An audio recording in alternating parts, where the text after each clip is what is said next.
And there was a very, very popular big band leader. Jazz musician? Band, yeah. Very famous. Played a lot in Montreal, Canada, Vancouver, the big cities. So Roger, you're at this restaurant. What happened? Well, after we were seated, the band leader says, "How long have you fellas been involved with sorcery?" And he shocked us a little bit. And I said, "Exactly what do you mean?" "Well," he said, "you know, what you people are doing, talking to the supposed spirits of the dead." He says, this is silly."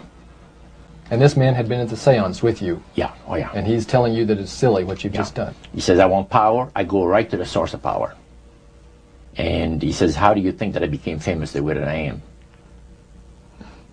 Well, I said, "You must have had some good luck." Well, he says, "There's no such thing as good luck." He says, "There's either some power working for you somewhere, or you don't get ahead in this world. Not in my type of occupation." So it went from there. We got talking about spirit worship. He said, the supposed spirits of the dead that you're talking with are demon spirits. They're fallen angels. They're beautiful beings. Just set it out, just like that. Oh yeah. It didn't make you uneasy when he said they were Well, just you know, it shocked you a little bit, you know. He said, "You guys have got a great future ahead of you.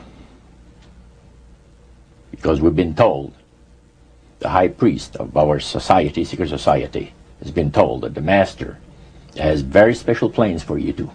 Now, what did he mean by the master? Satan. And we were interested to hear more about it. And he told us, he says, "Look, we worship spirits.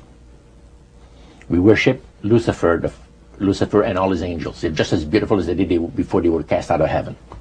He says, "There was a misunderstanding in the whole thing," he says, "among the inhabitants of the galaxies." And he says, "Our master was misunderstood, and God did not bear with him like he does with people that make mistakes today. So we're in a warfare, good against evil. And we happen to be the evil ones, but we're not that bad." He says, "I look at this business between the forces of good and evil." He says, "You believe in one person believes in God, and everyone believes in Lucifer.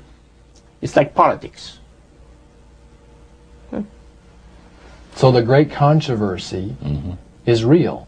And you've heard someone talk about it that's on the other side. And to these people, they are sold to the fact that Christ will not return to this planet with power and great glory. He's going to abdicate all claims to the planet, because the high priest once said that Christ will abdicate all claim to the planet because he knows that it is lawfully and rightfully Satan's. And at that time, he says, Lucifer, you mentioned Lucifer a lot of times, but he mentions Satan also. He says,